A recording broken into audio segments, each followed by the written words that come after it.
Hey guys, what's up? Sitting in my house bidding you welcome, and today I thought I would do a little bit of a different kind of video. I'm going to be talking about some of the games I had when I was just a wee lad, just a kid. And a lot of these games I didn't have, or I didn't own personally, but I will talk about ones that I didn't own. I'll just mention where I played them and how I played them. So, I'm going to be doing these videos via the console I played them on. So I'll start with the earliest console I ever owned, which was a PlayStation 1, and then we'll move on from there. I don't expect myself to make videos for this like every other month or anything. Just like whenever I feel like it. Like it may be a year or two before I make another video for this. So don't get your hopes up. But we'll start with my earliest gaming memory, and it is of Doom for the PlayStation 1. This is the first game I ever remember owning. And the first game I ever remember playing, so this is a really, really good game on the PlayStation 1. You can't use, like, analog sticks or anything with it, but it's still really good. This is a classic first-person shooter, and if you haven't played Doom, then chances are you haven't been gaming for all that long, but yeah, really good game, and it's definitely worth getting still, and I was just a kid when I played this, so it freaked me out pretty badly. It's kind of generated my love of horror games and stuff like that. So yeah, for a little kid, this game is a pretty scary game. But yeah, Doom, really good game. And my earliest gaming memory is of playing Doom, so I mean, it's pretty fitting. And the next earliest memory is of myself getting a Game Boy after going to a theme park, so I mean, that's going to be a future video when I talk about that, so yeah. That'll be fun for me just to make. And unfortunately,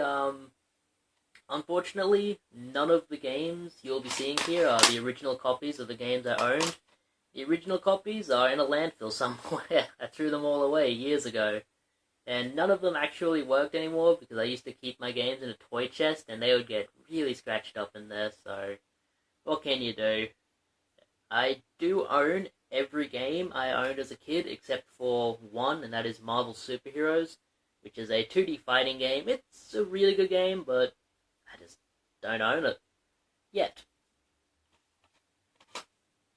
But we have this game here, which is Treasures of the Deep, and I remember getting this and thinking, oh wow, I'm getting two games. I'm getting Point Blank as well, and what you would get with it is a demo for Point Blank, and my copy is actually a special shipped edition. This game still works, by the way. I can prove it works. I will insert a clip of me playing this with this disc. Alright, fellas, let me show you that this works.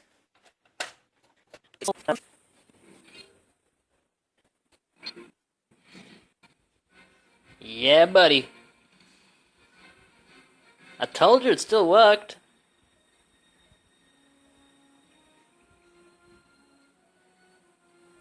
Just to show that is the console it's hooked up to, I'll hit reset.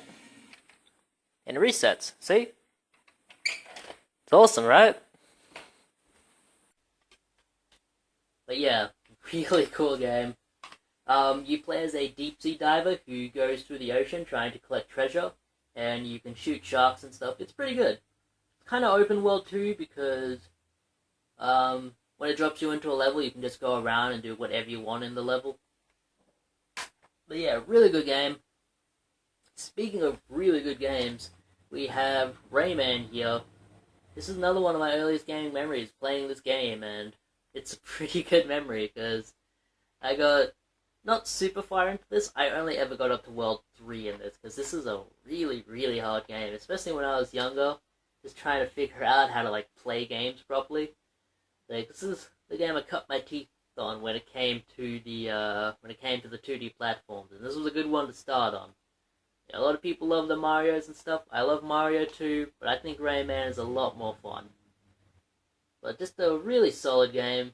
All of the worlds you go in have really nonsensical themes. Like one world will be a magical forest, and then the next world is like a musical world where you're platforming on notes and stuff. So yeah, it's pretty fun. It's a really good game. Definitely recommend it. I'm actually trying to peel a sticker off here. There we go, it's off. Yeah, Raymond, can't beat it, man. Next game we have here is memorific Harry Potter and the Philosopher's Stone. The bad graphics of this game actually became a little bit of a joke on the internet with the ugliest 3D rendering of Hagrid ever is in this game. He looks absolutely hideous, as do all of the characters in this game, but it's still a lot of fun. You just play as Harry Potter going through Hogwarts, and it's really good. You get to mix potions, cast spells on things, battle enemies. You can fly a magic broom around. It's really good. Definitely recommend that one, especially if you dug your Harry Potter back in the day, which I know a lot of us did. I really liked Harry Potter when I was little, and this kind of grew out of it a little bit, but I remember playing Harry Potter and the Philosopher's Stone a lot. And there was an RPG on the Game Boy Color for Harry Potter, which I played a lot too, and my friend actually beat it, and he showed me how. This one, I'm cheating a little bit. I did not own this game personally. A friend I had owned it. She lived right near me, so I'd go over to her place every now and again. And we played this quite a bit. It is Croc Legend of the Gobos, or Gobos. I'm not actually sure how to pronounce this. But this is a really good 3D platformer, and this is one that I never finished. A lot of games I never finished because I didn't own a memory card. This game I never finished because we didn't know how to save the game. I was really young when I played this, like 5 or 6 maybe. But yeah, this is a really good game. Can't say a whole lot about it because I never got that far into it, unfortunately. One that I could talk about for a little bit, and one that I finished quite a number of times, was Gekido Urban Fighters, and this is a bit of an underrated game here. A lot of people don't really talk about this game, even though it's one of the more fun games on the PlayStation 1. This is a really good side-scrolling beat-em-up, just like your Final Fights or your Streets of Rage, but it's on the PlayStation 1. And it's a lot like those games. It's basically just like them, except 3D. Like, if you're looking for a Final Fight game on the PlayStation 1, this is the closest you're going to get. And it's just a really solid game. Definitely recommend this one. That's one I played a lot when I was younger. I used to get friends over when we would play it, because you could do 2-player in that. I used to take turns playing it, just a group of friends, and we played it until we finished it. We would put it on an easy difficulty, because we sucked. And yeah, like, we would just play it through and finish it. It was really good. Alright. Next two here are games I did not own myself, because these ones were always pretty expensive back in the day. But I do remember playing these at a kind of a sports club. They had like a kids section you could go into, and they had a PlayStation 1 there you could play, and they had Gran Turismo, some basketball game, and these two games. They also had Twisted Metal, which I really loved. They had these two. Ooh, wow, that was intense! Woo! I just flew in from the New Ruins level, and boy, are my arms tired! Thank you very much, my bad. Crash Bandicoot 2, Crash Bandicoot 3. We also always play Crash Bandicoot 2 more than this one, because this one was more fun. We really loved Crash Bandicoot back in the day when me and my friends used to go to the sports club and play it. It was so good.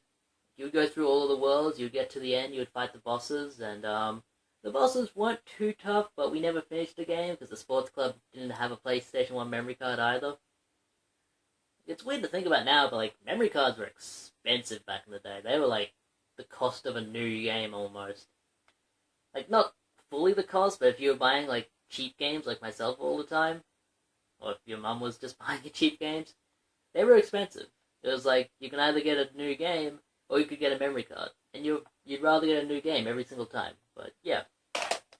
Crash Bandicoot games, I don't have to sit here and tell you how good these games are. You guys know how good these ones are. These ones are fucking classics. Like, you haven't played the Crash Bandicoot games? What are you doing with your life?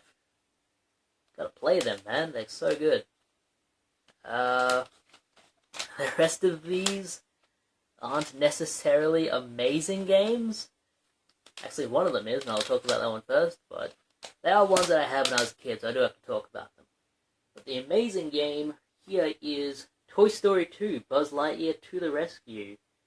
I imagine a lot of people kind of overlook this game just because it's like a kid's title. It's like a tie-in for the movie, but it's a really good game. I always love games where you're like a little character in a giant world.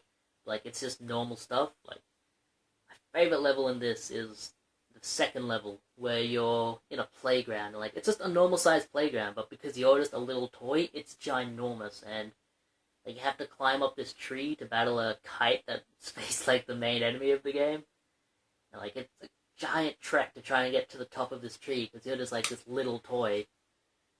And like, you have to like start by climbing on the swings, climbing up the swings, and you start jumping on tree branches and stuff. Then you have to swing from stuff. It's so good. This is a really good game. The goal of the game is to collect tokens, and every time you collect a token, you can either choose to go to the next level or stay and collect more tokens. And on the earlier levels, you do want to stay and collect more tokens because you use the tokens to unlock the later levels, and if you don't have all of the tokens that you need, you can't unlock the last level and beat the game. So it's good to stay and collect tokens, but yeah, to get tokens you have to do like missions for characters, and it's actually really, really fun. So yeah, I definitely give this one a recommendation. I'm actually going to play this later. Just talking about it makes me think, man, I want to go back and play that one again. Next up, we have a pretty good game. It's not the best game, but it's pretty good. It is Mickey's Wild Adventure. This was also on the Super Nintendo as Mickey Mania, but this version just has like a complete overhaul. It's got new graphics, new sound, it's got a few cutscenes and stuff, new music, a couple new levels. It's a pretty good game. I definitely recommend this. This is one I did have when I was younger. It's a 2D platformer. A lot of funky music in this. The levels are all pretty good. It's kind of difficult, and you get a limited number of continues, which I don't like, but it's a pretty good game. Not the best, though. Not the best. Next up, we have one that I owned. It was not a very good game, but I did own it. Disney's Tarzan. A lot of people have good nostalgia for this, and they will say it's a really good game, and I think it's okay. It's not the best game in the world, it's not the worst. It's just kind of in the middle, it's kind of mediocre, but if you liked the Tarzan movie from Disney, you'll probably like it. It's a 2D platform with 3D graphics. This one was a piece of garbage, and I knew that back when I was a kid, but I loved SpongeBob as a kid, so I had to play this. SpongeBob SquarePants Super Sponge. The entire story of this game is that you're trying to make a sandwich. That's it.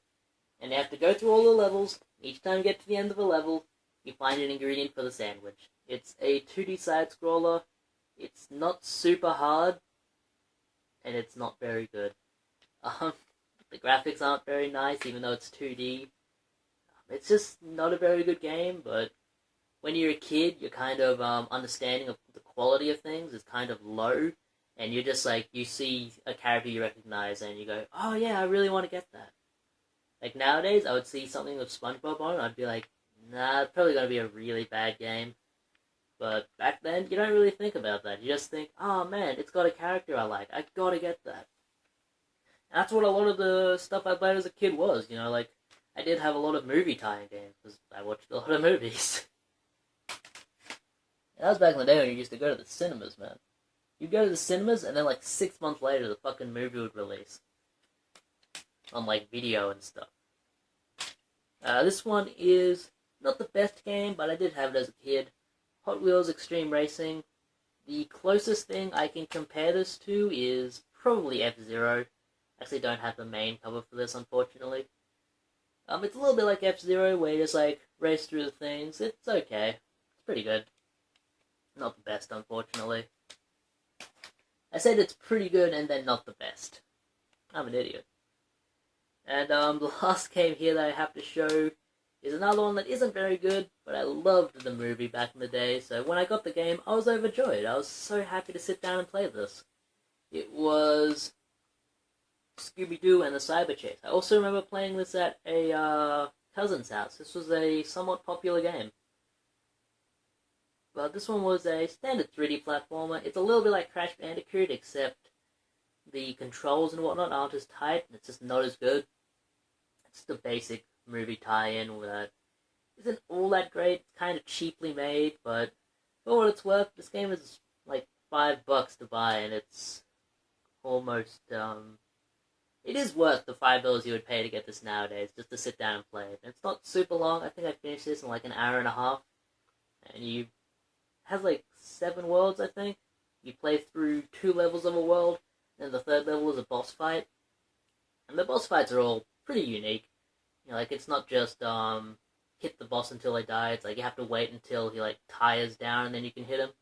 So there is some kind of strategy to it, but it's not all that good. I wouldn't honestly recommend this unless you like Scooby-Doo and the Cyber Chase. Which I do, so I like the game. But yeah, that's all for now. I will definitely make another video in this series at some point in the future. I don't know when. But yeah, let me know what you thought about it. I'll try and put in like gameplay for all these games as well, just so you can see what they look like. I didn't really take time to explain all of them. This was just a kind of overview of what I had and me talking a little bit about them. So yeah, that's all for now. I will catch you guys later. This is Steve at my house, bidding you farewell.